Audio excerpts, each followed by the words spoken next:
ഞങ്ങൾ അപ്ലോഡ് ചെയ്യുന്ന വീഡിയോസ് നിങ്ങളിലെത്താൻ ഈ ചാനൽ ഇന്ന് തന്നെ സബ്സ്ക്രൈബ് ചെയ്യണം. അതോടൊപ്പം ബെല്ലൈക്കൺ പ്രസ് ചെയ്യാൻ മറക്കരുത്.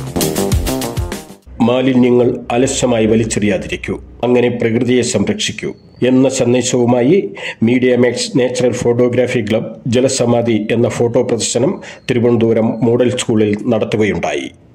സ്കൂളിലെ എല്ലാ കുട്ടികളും ഫോട്ടോ പ്രദർശനം കാണുകയും വേസ്റ്റുകൾ പൊതുസ്ഥലങ്ങളിൽ വലിച്ചെറിയുന്നത് കൊണ്ടുണ്ടാകുന്ന ഭവിഷ്യത്ത് എന്താണെന്ന് അവർ മനസ്സിലാക്കുകയും ചെയ്തു. ഫോട്ടോ പ്രദർശനം കണ്ട ചില കുട്ടികളുടെ പ്രതികരണം നമുക്ക് കാണാം.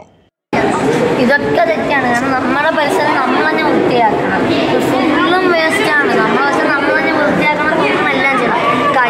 കഴിഞ്ഞ മാസം എന്തിനാണ് ജോലിയിൽ വന്ന ഒരാളാണെങ്കിൽ റെയിൽവേ സ്റ്റേഷൻ്റെ അവിടെയാണെങ്കിൽ ബ്രിഡ്ജിൽ അവിടെ പെട്ടെന്ന് മരിച്ചു പോയി. നമ്മുടെ പരിസരമൊക്കെ നമ്മൾ തന്നെ വൃത്തിയാക്കണം. ഇവിടെയാണെങ്കിൽ വെയിൽ പൂവാവ് പാത്രം എല്ലാം ഫുള്ളും വേസ്റ്റ് മാത്രമേ ഉള്ളൂ. നമ്മളെന്ന വേസ്റ്റ് നമ്മൾ തന്നെ വൃത്തിയാക്കുക, സൂക്ഷിക്കണം, എല്ലാം ചെയ്യണം. അല്ലെങ്കിൽ നമ്മൾ ഇങ്ങനെ തന്നെ നമ്മളെ പരിസരം എല്ലാം സൂക്ഷിക്കാൻ പോകും ഇന്ത്യ മുതൽ. അതുകൊണ്ട് നിങ്ങൾ ഇനി സൂക്ഷിക്കണേ, അല്ലെങ്കിൽ ഇങ്ങനത്തെ പ്രശ്നം ഇനിയും നടക്കും. ഞങ്ങൾക്കറിയില്ല ഒന്നും രണ്ട് വലിച്ചെറിയുന്ന മാലിന്യങ്ങൾ ഇത്ര വലിയൊരു കൂമ്പാരമാകുന്നത് ജലസ്രോതസ്സുകളെല്ലാവരും നശിപ്പിക്കുന്നു. ഇനി മേലെ ഞങ്ങൾ അങ്ങനെ വലിച്ചെറിയുകയില്ല. നമുക്ക് നമ്മുടെ പരിസരം സംരക്ഷിക്കാം. ജലസമാധിയുടെ ഈ പരിപാടികൾ കാണുമ്പോഴാണ് നമ്മൾ ഈ ഒന്നും രണ്ടും വലിച്ചെറിയുന്ന മാലിന്യങ്ങൾ ഇത്രയും വലിയ കൂമ്പാരമായി നമ്മുടെ പ്രകൃതിയെ നശിപ്പിക്കുമെന്ന് നമുക്കറിയാം. ഇനി നമുക്ക് ഒന്നിച്ച് നേരിടാം. എനിക്കറിയില്ലായിരുന്നു ഈ പ്രകൃതിയെ നമ്മൾ ഇങ്ങനെയാണ് നശിപ്പിക്കുന്നത്.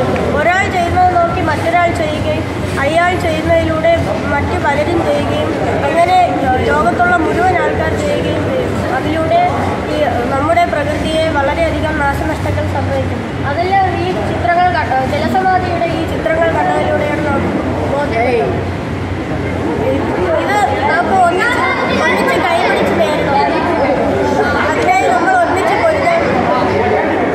ഇതെല്ലാം കണ്ടിട്ട് എനിക്ക് ഇത് ദയനീയമായി തോന്നുന്നു. ഈ ഫോട്ടോ തന്നെ ഇത് നമ്മളിങ്ങനെ ചെയ്യാൻ പാടില്ല. ഇങ്ങനെ ചെയ്യുന്നതാൽ നമ്മുടെ ഭൂമിക്ക് തന്നെ ദോഷമായി തീരുകയും പിന്നെ പകർച്ചവ്യാധികളെല്ലാം വന്ന് മനുഷ്യർ തന്നെ ഈ ഭൂമിയിൽ നിന്ന് വിട്ടുപോവുകയും ചെയ്യും. മാലിന്യം കാരണം കുളങ്ങളും മറ്റു ജീവികൾക്കും ഇത് ദോഷമായി തീരുകയും ചെയ്യുന്നു.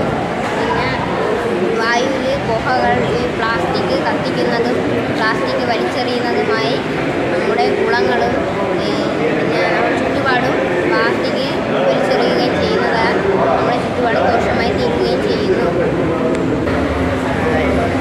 இந்த ஃபோட்டோ பார்க்கும்போது இனிமேல் குப்பை போடக்கூடாதுன்னு எனக்கு தெரிஞ்சுது. நான் போடுறதை பார்த்து இன்னொருத்தவங்களும் போடுறாங்க.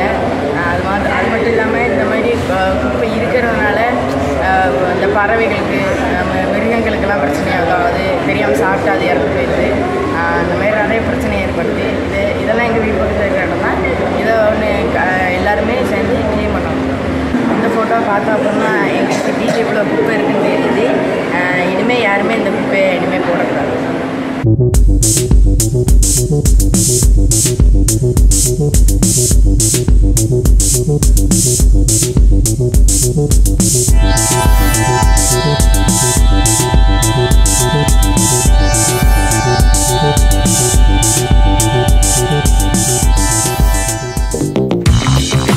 ഞങ്ങൾ അപ്ലോഡ് ചെയ്യുന്ന വീഡിയോസ് നിങ്ങളിലെത്താൻ ഈ ചാനൽ ഇന്ന് തന്നെ സബ്സ്ക്രൈബ് ചെയ്യണം. അതോടൊപ്പം ബെല്ലൈക്കൺ പ്രസ് ചെയ്യാൻ മറക്കരുത്.